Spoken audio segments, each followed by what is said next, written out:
You're right with you, Rodney. All right.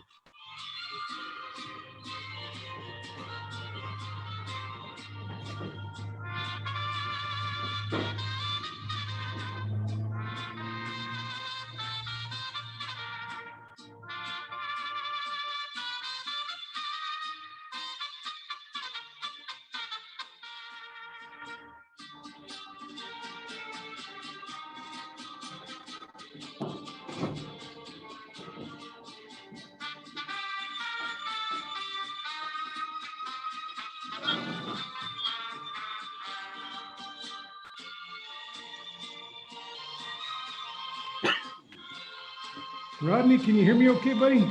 Yes, sir. All right. We are live on Cafecito con Colon. Welcome back, my Cafecito friends, on this beautiful 24th day of July. Welcome to Cafecito con Colon. Good morning, Adan Carriaga, Mero Mero Santero. Welcome, welcome, welcome. Great to see you, Selena and Dr. McCaffrey. Good morning to you.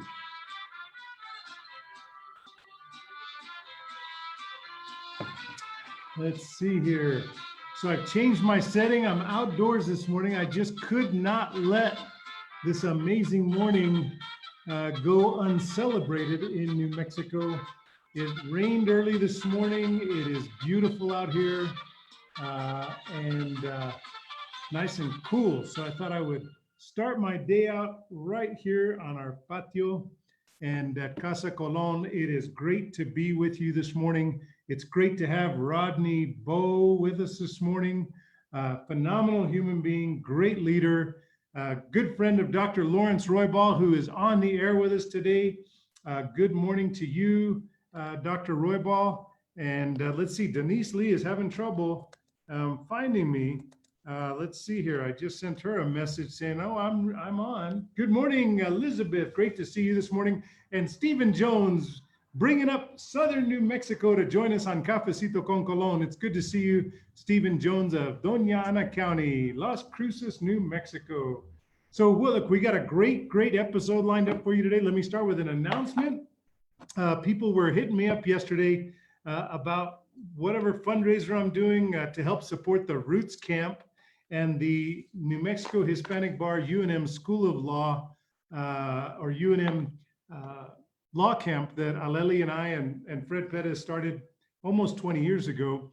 And what I've decided to do is I am working with Melanie Burns of the Achievement Gallery.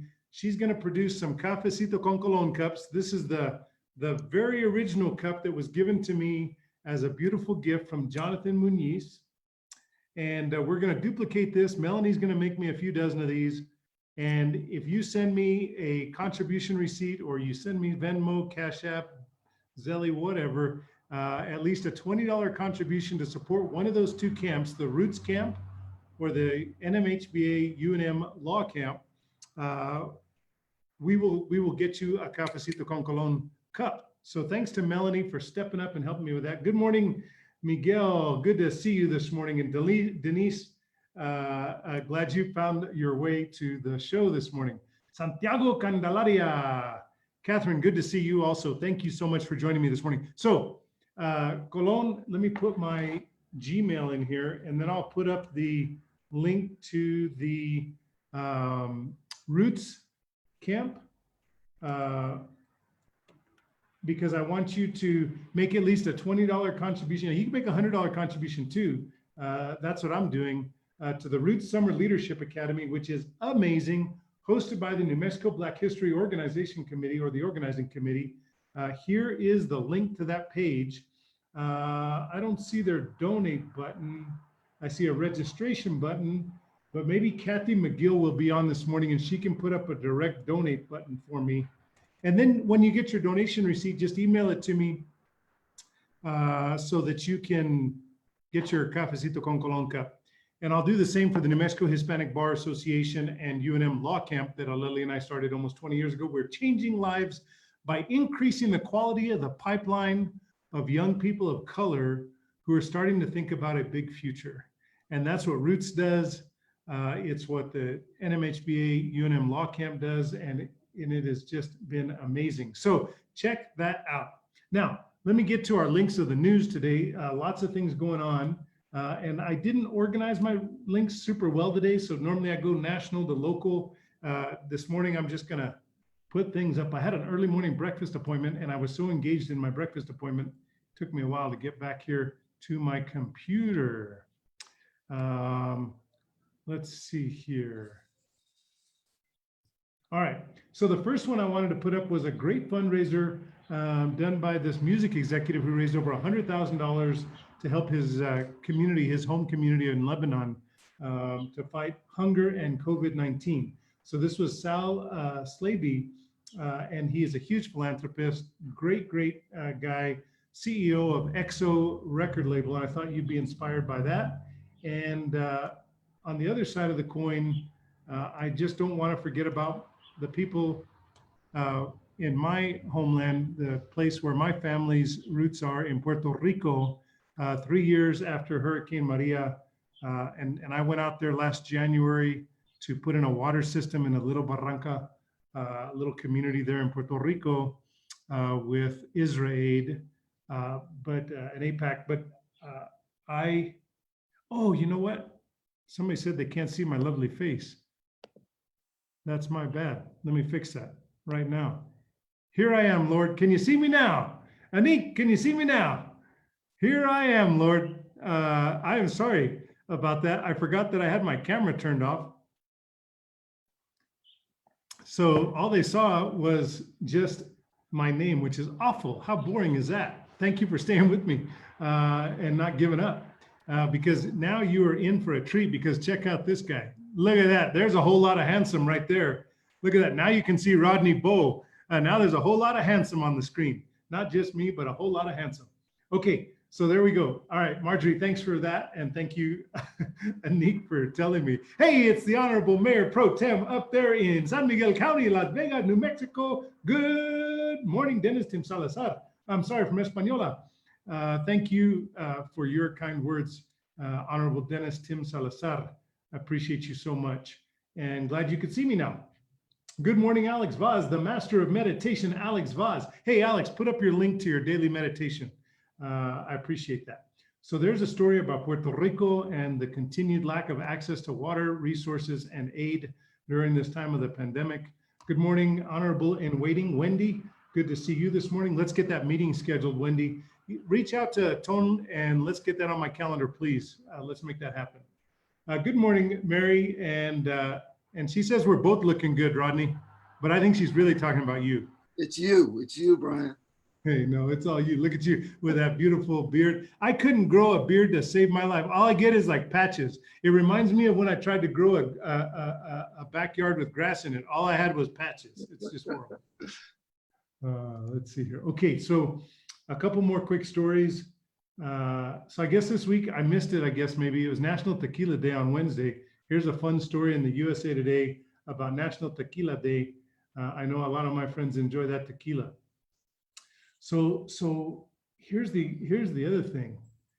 You can't believe this story I'm going to put up in USA Today shows you the incredible exponential growth that we've had of the COVID-19 positive tests. Now, look, I know we're increasing testing. New Mexico is blowing its benchmark out for testing. The goal was on that particular data point to be doing 5,000 tests a day. I know that I think the last testing number I looked at yesterday was we hit over 7,500 or around 7,500 tests. So we're blowing that out of the water. Our spread rate is under 1.05 or under 1.0. So we're doing good on the spread rate number. But here and I know a lot of it has to do with testing, but look, these numbers are ridiculous. It took us 98 days to identify the first 1 million cases of COVID-19 in America. Then it took us 44 days to get to the second million. Then it took us 26 days to get to the third million. And in the last 15 days, we have identified 1 million positive cases of COVID-19. Now, look, I know you can put a bunch of comments, increased testing means increased identification. I get that. But you just can't deny that we have to maintain our diligence. We have to continue masking up, and we have to continue embracing best practices for one another. So here, in terms of the global march to being masked up, this AP story speaks to that, which I appreciated this coverage here. And I hope you enjoy that story as well. Let's see, what else do I have? I know that Rodney Bowe, look, I just learned that Rodney Bowe is this incredible musical superstar. How I was in the dark about that, I don't know. I guess every time I see Rodney, I just want to talk about Men of Color. And I never, huh? I'm going to have to pay you for that comment. Hey, you don't have to pay me because I just speak the truth. This is just real talk on Cafecito con Colon. But Rodney's going to appreciate this because, ladies and gentlemen, the big announcement this morning is right here. Check it out. Billboard.com. There you go. Your pop news for the day. Taylor Swift's new album, Folklore, has arrived. And I know that Rodney's already downloaded Taylor's new album. Huh, Rodney? I've got it. I'm ready to go with it. Well, Taylor gets her musical tips from Rodney Bowe. So just in case you didn't know that. Look, here's the other big news of the day, and this is very personal to me. This weekend, we will honor and celebrate the 30th anniversary of the Americans with Disability Act. The governor signed a proclamation. The Attorney General, the State Treasurer, and I are all releasing a collaborative statement celebrating the importance, the need, the impact, and the continued work we have to do with serving Americans with disability. For me, this is super personal. Most of you that know me know that I buried my father when he was just 49 years old. So every day that I have today forward is a day that my dad didn't have. You know, I turned 50 this year. I turned 50 on January 26th. And on that day, I was in the community where my father was born in Santurce, Puerto Rico. I was hosted out there in Puerto Rico. It was the first time I went to Puerto Rico, and was very powerful for me to be able to turn 50, which is something my father never got to do. He died from muscular dystrophy and the impact of muscular dystrophy after years and years of pain and suffering. Yeah. And so I just want to thank the vision and the leadership. This is a great story on the New York Times. I think it's behind the paywall. So if you don't pay for your New York Times, you may not be able to hit that link. But this is a great compendium of articles related to the 30th anniversary since the passage of the Americans with Disability Act. So check that out. You'll also be able to see my proclamation, and I'll post up the governor's proclamation over the weekend. But lots to think about there. The other thing this weekend we're going to start doing is formally honoring the legacy, the life, and the impact and the difference that the Honorable John Lewis made in America and the civil rights movement. Starting, I believe on Saturday or Sunday, his body will lay in state, not in the rotunda, as has been afforded to very few Americans in our nation's history, but because of COVID-19, it will be on the steps outside the rotunda, and people will be able to be masked up and file by the body of civil rights icon and Congressman John Lewis. He will have a private funeral, I think, on Monday, there at the Ebenezer Baptist Church. For those of you that know his story, know the significance of that, and Nancy Pelosi and Majority Leader, Speaker Nancy Pelosi and Majority Leader McConnell will be there to honor his family. So as we today sit here 1 week after the passing of John Lewis, I'm very pleased to put up this information about how we will honor him, and check that out. Oh, I think I posted that link twice, and that's okay because he deserves it. Let's see here. The other things, a couple other quick things that I wanted to post up, getting to our local news here. Here is a link to the continued series of the Santa Fe Opera presenting a tribute this Saturday online, so you can check that out. I wanted to make sure that I announced that. Mary, thank you for sharing that with me. Mary shares that her son died at the age of 40 of complications from MS, and thank you, Mary, for I'm sorry for your loss, and that is way too soon, and one should never bury a child. And My prayers are with your family for your continued comfort, your son's legacy, and his memory. I'm pleased to announce a dear friend of mine was appointed to fill the seat that I talked about earlier this month on Cafecito con Colon. The Santa Fe County Commission appointed Representative Lujan, Tara Lujan.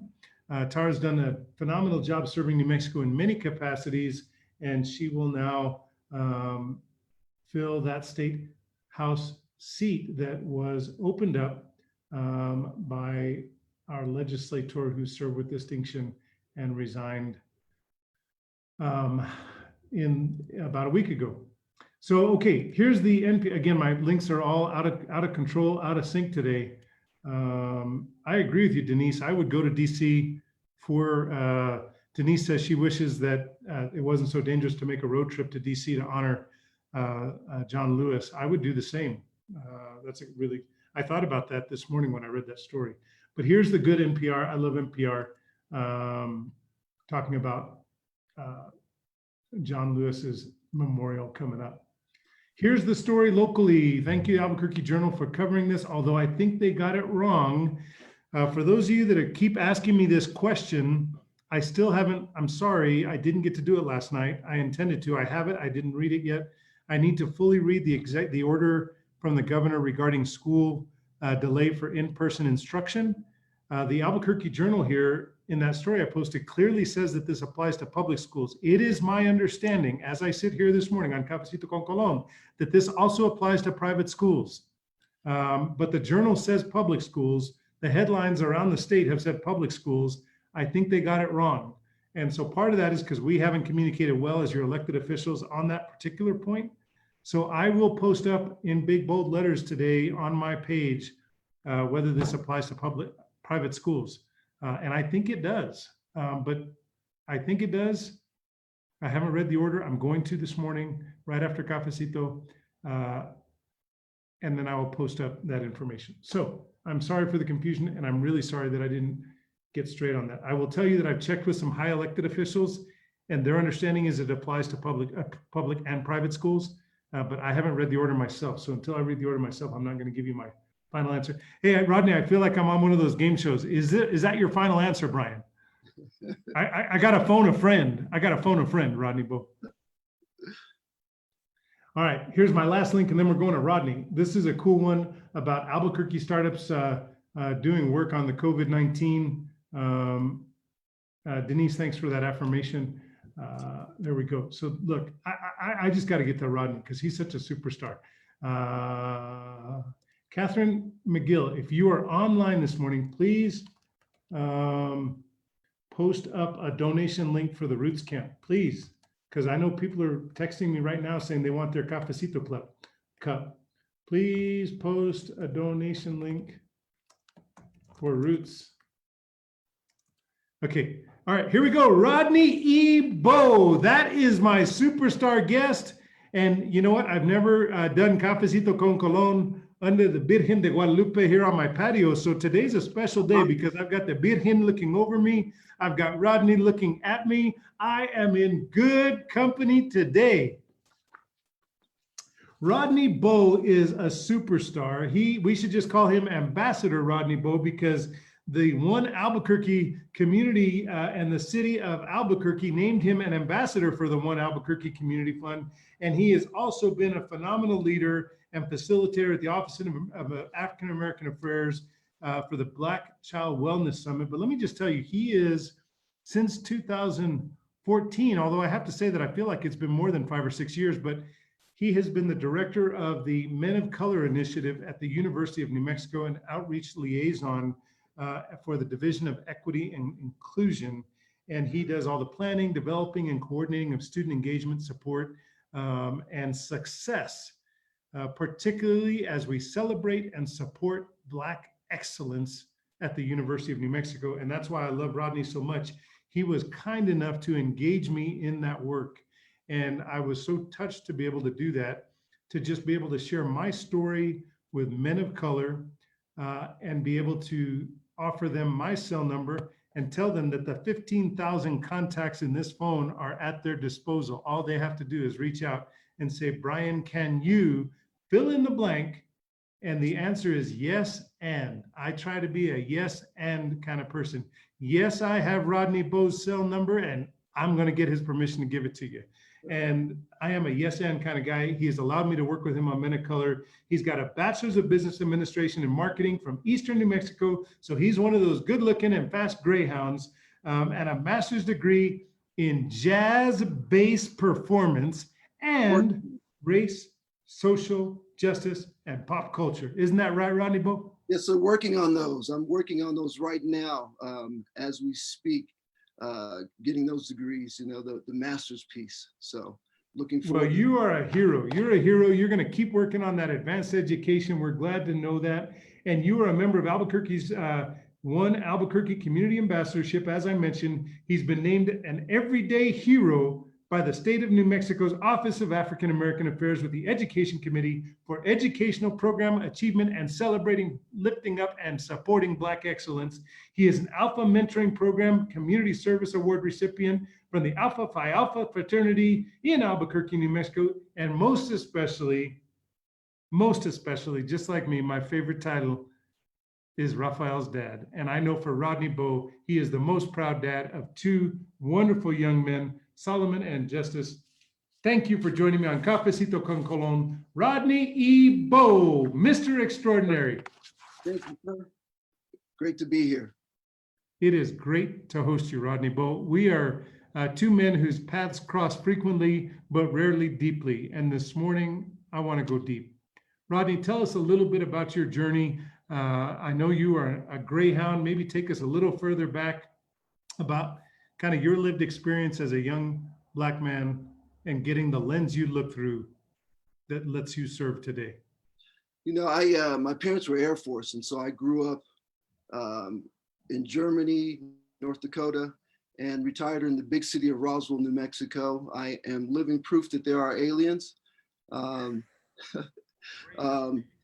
My dad was in the Air Force for 22 years, and I was kind of sheltered to really the whole race thing until I moved to Roswell. I really didn't understand or know race until I moved to Roswell. And as a young man, probably about 11 or 12, I was going around. I've always had an entrepreneurship type of mind.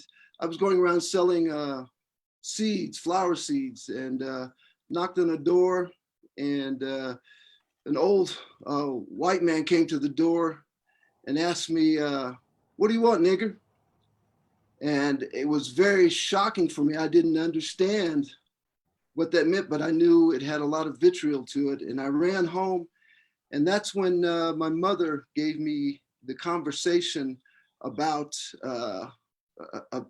growing up in America. And you know, that conversation that mothers from families of color have to give their young men to stay safe and to understand the dichotomy between us and America. I was in track. I ran track. I ran hurdles at one point in time in the AAU hurdles. I had a 5th in the nation rating. I didn't understand what the college conversation was. I had scholarships to a number of different schools, and I ended up going to Eastern New Mexico University. I didn't understand what the credit hour system was. I didn't understand really what college was about majoring. I noticed that when I was in high school, my college counselor was mentoring and moving other young men, really the white population. He was moving them along to get their letters from different colleges, acceptance letters, helping them to fill out things of that nature. And for me, he told me, you've had Naval ROTC, you're going to go into the military, or you're going to get a job when you get out. Don't worry about that. And so luckily, my mother was always pushing education. And she told me, you got 3 choices. You're either going to go to college, you're going to get a job, but you're going to get out of here. You're going to do something. And so I went to Eastern New Mexico University again, and I did not understand. I didn't really have a lot of role models around me growing up that would point me in the direction of college. First generation going to college, and luckily going to Eastern New Mexico University, I had relationships with people from all over the world. Eastern was a wonderful school. I had friends and roommates from Jamaica, from London, England, from, like I said, all over the world. So it was a wonderful experience. I later was a part of Omega Psi-Phi fraternity, met Sam Johnson, Dr. Harold Bailey, Ivory Moore, and James Lewis, Tommy Jewell. All of those young men helped to mentor me. I came to Albuquerque after that, worked for Dr. Bailey for a short period of time, and then started working at the University of New Mexico as a statistical analyst. And then where I met my wonderful brother, Dr. Lawrence Roybal, and Jennifer. Jennifer Gomez Chavez, in the office for school relations. We did a lot of recruiting there, and the rest is history. Well, my goodness, that is good history. I mean, you talk about being surrounded with people of color who only embrace excellence and lift up those they encounter. It's all those names you mentioned, whether it's the Jules or Honorable James Lewis or Dr. Gomez Chavez or Dr. Roybal. All those folks are so deeply committed to the success of our young professionals, in particular, our young professionals and young students of color in New Mexico. And their legacy and their collective impact is so substantial. So it's no surprise to me that you've been able to do what you've been able to do because you've surrounded yourself with those exact kind of people. And it's just another testament that we become the collective sum of those who we choose to spend our time with and who we choose to allow to mentor us and guide us on our journey. So thank you for sharing that and giving tribute to those great folks that you just mentioned. Rodney, tell me a little bit about, and first of all, let me just acknowledge on the front end of your statement, the pain that's associated with you sharing that comment that you had to receive as a young man. I don't think that's lost on anybody that tunes into Cafecito con Colon, how deep, painful, and how forever changing those types of comments can be. Yes. And what that experience and lesson was like for you. Now, that said, it seems to me like that naturally informed your approach on how you have that conversation with your boys about what they were about to experience on their journey. And they're pretty young. I mean, you've got one who I think is now a young man. He's 17 or 18, and then 11 or 12, right? Yes, they'll both, Justice will be 12 in October, and Solomon will be 18 in October as well. They're born on the same day, which is a blessing. But it's with all of the events and challenges that we have, you still have to have these courageous conversations with them, and you have to do it delicately, because you don't want to set a tone for hate. You want to really set a tone that is understanding and gets us all to be on the same page, that we're all human beings, that we all have the same collective responsibilities to support each other, and that this racism, this bigotry, this oppression that we have experienced, that's not genetic. That's a learned faculty, and that we can unlearn it as well by doing some anti-racism training, by just educating the people around us. You know, what's awesome about what you just said is I think we kind of first heard with a lot of clarity that similar message about, crafting them in the positive side of that conversation while recognizing the reality of what they're going to go through. I think we first heard that with a lot of clarity yesterday. And I don't know if you got to tune in yesterday, but Alfonso did a great job, I think, personally, of really sharing that insight of what he does for his children and how he's tried to approach this conversation with his children. And now back to back, you've kind of shared that similar message. So I appreciate that and highly value it. I also do the diversity presentations. I've done them for the past 5 years for all incoming freshmen.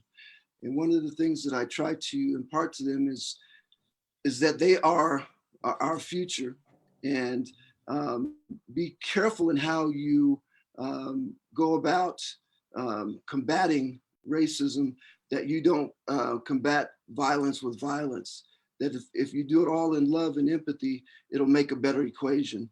Because if you do it in a hateful manner, in a vitreous manner, it's just going to put up the wall higher and thicker. And so we really want to combat what's going on in our society today with love. That's the first and key equation. I love that. I appreciate that very much. One of the things I wanted to touch on was my knowledge and firsthand account of watching you play an extremely supportive role in the Black Lives Matter movement, in a way that, this is a movement that took 7 years to tip. And frankly, unfortunately, it took the murder of George Floyd and 8 minutes and 46 seconds of pain for us to finally hear. But you, sir, were on the front end of that. And I know that you, in a very systematic way, for at least the last 2 years, since 2017, so maybe going on 3 years,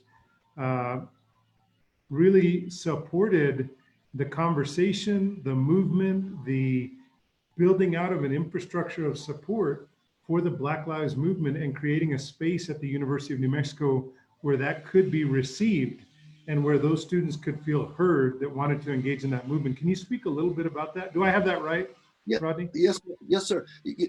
What I was piggybacking on with that Black Lives Matter movement with Dr. Charles Becknell, who's the Director for Africana Studies, he had several events on campus to enlighten our community on what Black Lives Matter meant, what it means to our community, and just really educating the general populace on how to move the Black Lives Matter movement forward. So, Dr. Charles Becknell Jr. was very, very instrumental. He was the person that was putting that together, and we helped to fund some of those events along with other collaborative partners. So I do not want to take the credit for that or really lessen Dr. Becknell's efforts in doing that. He came up with the vision, and we just supported him with the Men of Color Initiative and the Division for Equity and Inclusion. We actually had Aaron Dixon from the Black Panthers as one of the speakers, which was really heavy. He really outlined the Black Panthers movement from his own personal viewpoint. It really, he brought this enlightenment to the student population as well as the staff and faculty on campus. I appreciate that. Very early on, this is, we're now past, I think, 50 episodes of Amplifying Black Voices. And very early on, I had Pastor Becknell on Cafecito con Colon for a very, very powerful hour of real talk, where it took him about 30 seconds to start shredding me. No, he didn't really shred me. But I had this New Mexico African-American history book that I had just gotten from a friend of mine. And man, he just took about 20 seconds before he leaned in and said, Brian, he said, do you think that's really a picture on the cover of that book of a New Mexico family? He said, we have to accurately represent the true story of people in New Mexico, whether it's about telling the story of Blackdom, New Mexico, and how that history plays out or not. We've got to accurately represent the past. And he's just such a wealth of knowledge. What a pioneer in advocacy for lifting up and supporting Black excellence in New Mexico. I'm actually a direct descendant from Blackdom.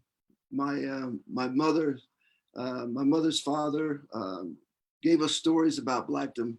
My grandfather and one of my great uncles talked about Blackdom as well. So got a little bit of history of that in my veins as well. I love that. I didn't even know that. Glad we bumped into that. And I'm going to have Dean Emeritus Alfred Mathewson on Cafecito con Colon within the next week or so. And I think next Thursday, so a week from yesterday, he'll be on Cafecito. And he's done a great job in a very concise way of speaking about that history. So I hope you get to tune in to Dean Mathewson's episode of Cafecito con Colon. It's going to be great. Can you speak to us a little bit about, give us some context and some of the impact that you've been able to have as chair of the Education Committee at the office of the State Office of African American Affairs? Because I have been a longtime advocate of creating a cabinet level position out of that directorship. And I'd love to have you share with us a little bit about your work there with that office. You know, Brian, I was a former education chair there. That's a volunteer position, and had some wonderful workings with Beverly Jordan and Nicole Bedford, Dr. Jack Taylor. You know, we really worked to impact our community collectively. We actually had at Wilson Middle School, we had the movement where we took 15 young men along that were really having some challenges over there, and we're tired of really attending school. We're tired of participating in school. We did a mentoring program, and they all actually passed. They passed with flying colors, and you know, we talked about relationships. I think the biggest thing is really having somebody to listen to, not to talk at you, but to really to listen to you and to understand where you're coming from, to have that deep empathy. We also work with APS doing some mentoring. The school, Jefferson Middle School, we did some mentoring there as well with some young men from the African diaspora. Really, again, talking with them, not at them, understanding the things that they go through, and then also understanding that their situational pieces start with their parents. Their parents might not have the opportunity to spend with them because they're working so hard. What other opportunities are available to them in the community? How can we get other men like Ken Jackson to come and mentor them, to give them some light on how to live their lives? And it's okay to be angry about your living conditions, about what's going on in the world right now, but not to stay in that place. So those are some of the components that we pushed out to the young men and to the community. We also got a number of current college students to go and talk with them so they could have a path, a direct pathway, a direct conversation with, not with old hats, but with younger people that they could relate to directly. I think that's important that we keep that chain going from elementary to middle school, to high school, to college. It's imperative that we have that link put together because there's also a direct disconnect coming from people my age going to K through 12. And so it's important that we provide that direct link, that in between those voices from those young men that have experienced and can actually give them insight from their successes as well as their challenges. Yeah, I think what we've learned very quickly is how powerful, and of course, you know how passionate I am about mentorship, and you know I mentor countless young men in particular and several young women, but probably on a scale of 3 to 1. And then I try and connect young women with other women leaders because I do think that there's value in that. But I mentor so many young people, and what I've come to learn very, very quickly is my impact is exponentially expanded when I engage folks in peer-to-peer mentorship. Yes, sir. That peer-to-peer mentorship is just so powerful, and that's what you're speaking about. And I also want to give you the accolades for recognizing the importance, and we talked about it this morning, about the importance of increasing the quality of what's going through the pipeline and increasing the success early in the pipeline. because far too often all these programs start in high school, but the challenge is for our young people of color, if we wait to high school, we've lost a large number of those students already. Like Yes. it's game over for them. So we have to start early in the pipeline, and that's the work you're doing, which I appreciate. Connectivity. We really need to start, if we can, connecting with our young men, our young boys in kindergarten, all through their life. Really, Yep. really providing them conversation and letting them see. One of the pieces that I like to do is conflict resolution, and not again having that taught from me, but having somebody from their age group or a similar age group to really talk to them at their level, so they understand that again, it's okay to be angry. It's what you do with that anger. Those feelings are real, but you can't throw it at the world. You just can't go out and walk around it and again push violence with violence. You really have to figure out a way to talk about it, to channel it, and use that energy in a positive manner. And so it's really important that they connect with people that, you know, we speak a different language than the youth, Brian. We speak a total different language. It's like, That's right. you know, to try and talk with the youth as an older person, you're almost beating your head against the wall because they don't want to hear it the way that you're saying it. And so you have to find, even when I'm talking to my son, sometimes I actually try to find an intermediary, somebody that can understand and get the message across from a different perspective, from a current perspective, not from my old hat perspective.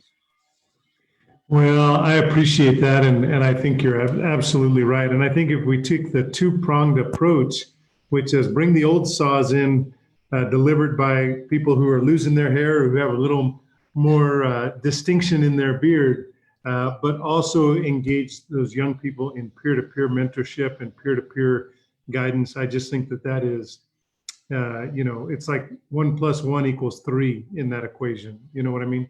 Yes, sir. Yes, sir. You know, one of the other pieces that I would like to discuss and talk about is, in order for us to really have a better community, we as adults have to come together in a greater fashion to pass the baton on to the youth. I think we have our little factions, we have our little cliques, and we're all trying to do the same thing, but we take on a guise of possession or ownership. When we, or because I don't like somebody, I'm not going to work with that person. And that can really be incrementally harmful or detrimental to our community. And the youth are the ones that suffer the most, not those who have already made their mark in society, but the youth, because we don't point them in the right direction. We don't mentor and guide them in the jobs that we're doing now on how to take over our positions. We actually idolize our positions and hold on to those. And we miss the mark by not training our youth and showing them how we can, even if we have differences or challenges, that we can all get along and do things together for their benefit, for the future of our community and our great nation. I think that's exactly right. It reminds me, I've spoken a little bit about the compound effect. In fact, I encourage a lot of my mentees to read Darren Hardy's book, The Compound Effect. And it seems to me like it's applicable on the point you just made, which is, look, especially in New Mexico, it's too small not to work with people that we don't necessarily like, or that we have somehow had a disagreement with somewhere on the journey. Because that compound effect of writing off one person in New Mexico as somebody who we can collaborate with to make a difference, the compound effect of that over time will be incredibly limiting in terms of our collective success. And so while you and I may disagree on one issue, we cannot allow that to get in the way of what we can do collectively for the compound increase capacity of what we pass on to the next generation. I mean, it's that whole cut your nose to spite your face, right? It's like, look, I'm going to work with Rodney, even though, when we were over at Padrell's, I expected you to buy me lunch because I'd been so kind to you the week before, and you just walked right out, and I still had to pay my own bill. I'm going to forget about that and put it aside and still work with you on the next project. No, I'm just kidding. But you know what I mean? I think your point's Yes. really well taken, that we got to work. This community is too small to write people off. Yes, yes. I think one of our key issues right now that's bubbling to the surface is that on a national level, as well as in New Mexico, we are finally realizing the power and the impact that we have when we bring a collective consciousness to the equation. If we continue to work in that manner, there's no end to what we can do. But again, if we keep going into our separate corners, we're never going to get anything done. And the divisiveness that we see portrayed even on a national level will continue and only grow exponentially. We actually have to come together, even if you don't like me for whatever reasons. Look at what I'm trying to do, support it, and let's move each other ahead so we can actually move our community together. And that's, I think, one of the great things that's happening with the Black Lives Matters movement is that we not only see Black people involved in the process, we're seeing people from all different walks of life. We're seeing the intersectionalities come together there. Everyone is understanding how powerful we are as a collective. Well, I think that's exactly right. And I've been reading, I'm getting into the book Stamped, which is the remix of Stamped from the Beginning by Ibram and Dr. Kendi. And he really opens up, a great book, by the way, and it should be required reading. And this remix is even, I mean, it is put out there in a way that is awesome. And I'm really enjoying that. But he talks about racism doesn't just impact the subject or the target of racism, but it has a negative impact on all of us. And until we start understanding that intersectionality, you mentioned intersectionality, it made me think about how Dr. Kendi talks about how limiting and debilitating racism is, not just for Blacks, but also for America.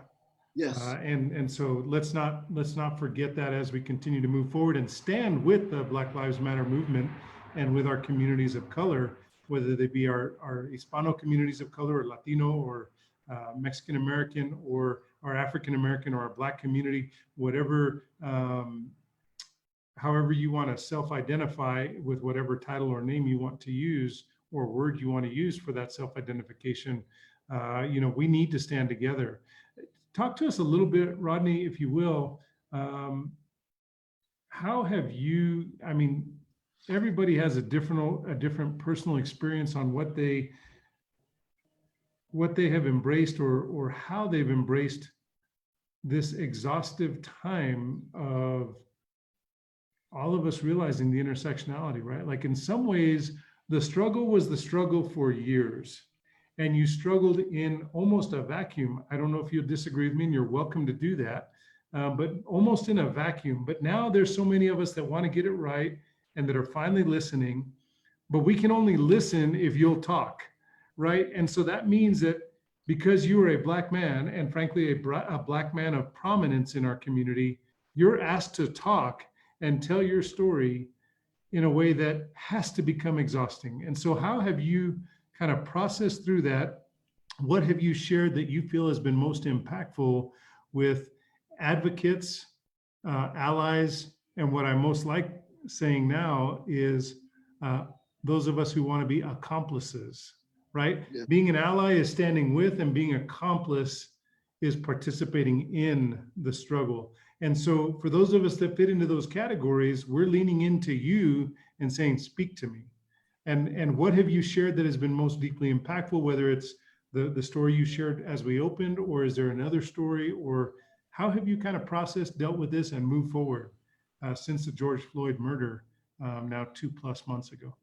I think one thing that's really important as America wakes up to the atrocities that have happened over a number of generations, that we help to educate and we actually bring facts to the table of how, from its inception, even though America is a great, great country, that its economic engine for the past 300 plus years has been based on the backs of others, that the wonderfulness of America that we see on the surface came about from the battles, from, again, the racist ideologies of America, from the oppression of the indigenous people, and the genocide, the direction of genocide to the indigenous people. As we go through an awakening, it's important to actually educate people around you that there are laws throughout the historical perspective of America that kept us down. And until we hit those systemic pieces, until we impact those systemic pieces, we're going to keep going in the same cycle. And it's important. Like one of the things that I'm really most proud of with being here in Albuquerque, I did with the Sankofa's men's group. Patrick Barrett really is instrumental in keeping that going. Is we actually moved along with Everett Hill, with Michael Jefferson, with Chris Silvan. We actually initiated a process to remove the Confederate flags in Old Town. For those of you who don't know, there used to be Confederate flags raised on a daily basis in the square in Old Town. And if I'm not mistaken, there are still plaques up that pay homage or tribute from the daughters of the Confederacy. Revolution. Yeah, the Confederacy. Yeah, I think it's the daughters of the Confederacy. They're still up in the Old Town Square. And so we were instrumental in talking with the mayor, Mayor Berry at the time, of getting those flags taken down. So that is a real big piece that I'm proud of being a part of. The NAACP also was at the table with us to have that movement. But to go back to your question, I think it's just important that we educate those around us. I know a number of people say, well, I didn't own slaves. I didn't participate, but your forefathers did. And there's this wealth that has been, this generational wealth that has been passed down to a number of white families throughout their history. And we were not able to participate in the financial institutions, the educational institutions, the legal institutions. All of those systemic things are critical and key for us to be successful today. And we are working to move those institutions out of the negative systemic piece and making sure that our voices are included in those movements. And so I think it's, again, critically important that we educate those around us on how to be great allies and how to understand what anti-racism is. It's not just good to be understanding. To not be racist. Yes, but to really understand how to become anti-racist and to perpetuate that through our communities and through our society here. I couldn't agree more. And I posted the links to two books, both of which I'm reading simultaneously. One, because I'm trying to engage with the UNM staff book reading club, who has, they're having a guided reading and book club on the Indigenous Peoples' Histories of America for young people. Really great book. Read the first 4 or 5 chapters so far. And it speaks to where you started, Rodney, about the taking of the lands and what that looked like, and the colonization, what that looked like and what that meant and felt, and how we have written history in a way that really doesn't tell the accurate story. You know, the roads and the transportation and the capacity for the settlers to enjoy the success they had with the routes for trade and things like that. They didn't develop those routes. Those were developed by the people who were already here. Mm-hmm. And it's fascinating to read that book simultaneously with Dr. Kendi's book, Stamped. And I posted both of those in the comments section, and I'm thoroughly enjoying both those books. But as you know, Rodney, I think you would agree, or at least many would agree with me, that Dr. Kendi's work with the Anti-Racism Center at American University and his remixed book of Stamped Out from the Beginning, or Stamped from the Beginning, those really are great, if not the leading resources on the whole concept of it's not enough to be someone who can say, I'm not a racist. You have to be anti-racist if we are going to move this country forward, if we are going to understand and embrace our maximum potential. So reading both of those books at the same time has been very powerful and enlightening for me. And you've just articulated in a very nice way the message of both of them. So I appreciate you doing that. You know, I think it's so powerful when we appreciate each other. You know, there has been a long period of time in our history that we tolerated each other. And America has been tolerating, in particular, people from the Black diaspora. It is now time to really go beyond that and appreciate one another from all aspects. Imagine if instead of teaching his story, if we taught history to our young people about the valuable contributions that the Asian people have made, that Hispanic people have made, that the people from the African diaspora have made. Imagine if all of our people in this country had learned about that, had understood about that, how we would value that, the contributions that are really hidden in our teachings and a lot of our educational processes today. Imagine if our youth knew that. And now what's coming to fruition is they're being able to find out through social media the valuable contributions that all of us have made. And so I think we are coming to a point in our history that we are reevaluating the importance of diversity and the importance of diverse thinking. I want to put in a plug for a very important book that changed my life by Don Miguel Ruiz, called The Four Agreements. If you haven't read that book, it is life-changing. Those four agreements in that book will really move your life forward and have you look at how you view others and how you view yourself in your journey through life in a different perspective. Couldn't agree more. And you know what's awesome that you just brought up Don Miguel Ruiz?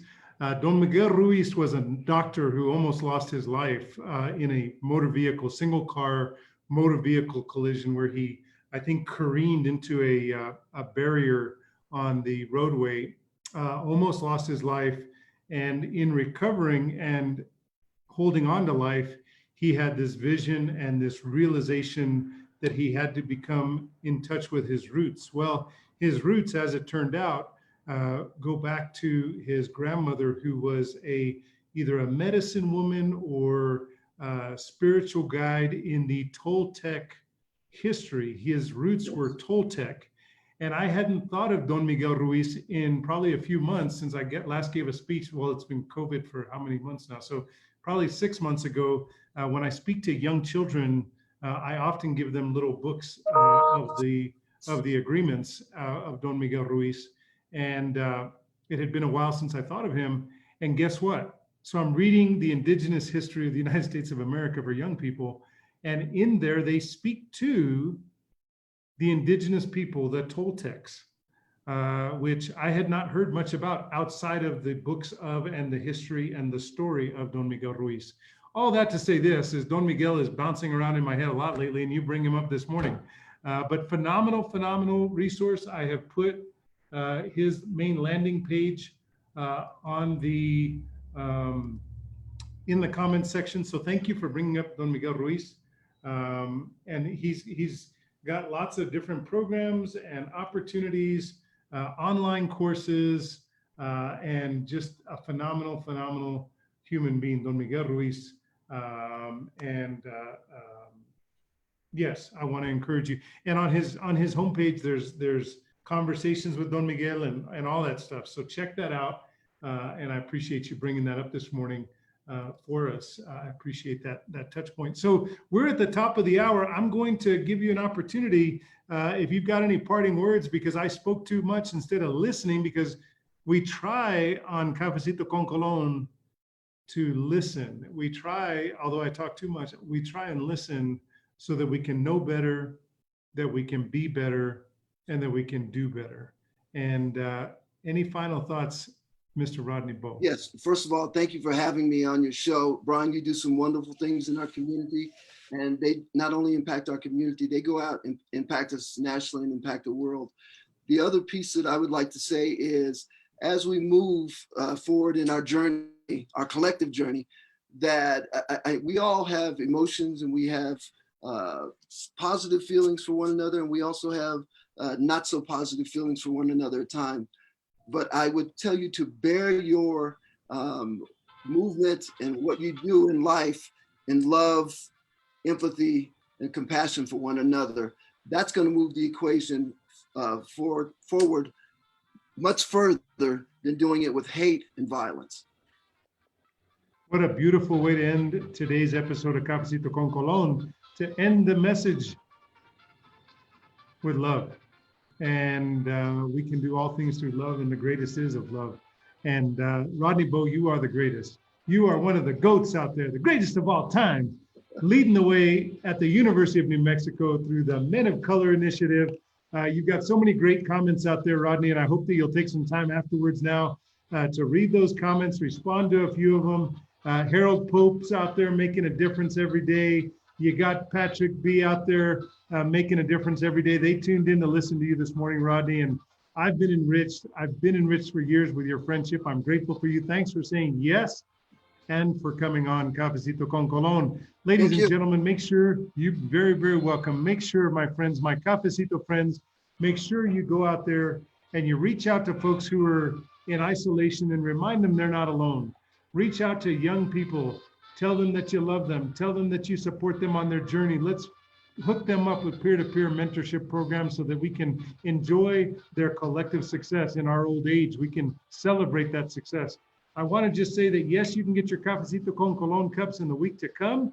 I want you to support by making that contribution. Now, I understand that the link is down. We broke the link. We hit it so many times that we broke the link to support the Roots Summer Leadership Camp, but we'll get that up to tomorrow. Kathy McGill's going to work on that so you can get your Cafecito con Colon cups.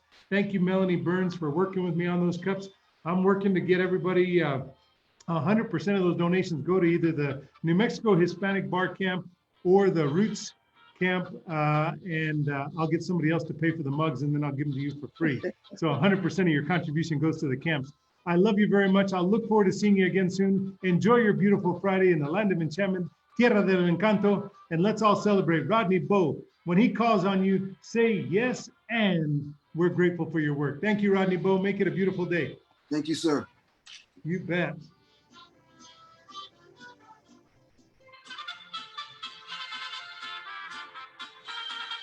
Que viva Nuevo Mexico. Thanks to Ophelia Munzer for bringing me my Virgen de Guadalupe. Could you hear that there, Rodney? I forgot to mention that this beautiful tile work was gifted to us by my mentor, and his widow, when he passed, was kind enough to allow us to locate the Virgen here in our home, and it has been a real blessing. It is beautiful. On our home. Thank you. Thank you. So there's the Virgen de Guadalupe that hang and bless the home of the Munzers, Dick and Ophelia, for many years. And my adopted mom, Ophelia, allowed us to relocate her here to our home, Casa Colon. And it's been great to have her here in our home and being a blessing. So make it a great day, Rodney. We'll see you soon. Thank you again. Have a good day. Bye-bye now. You Bye. too.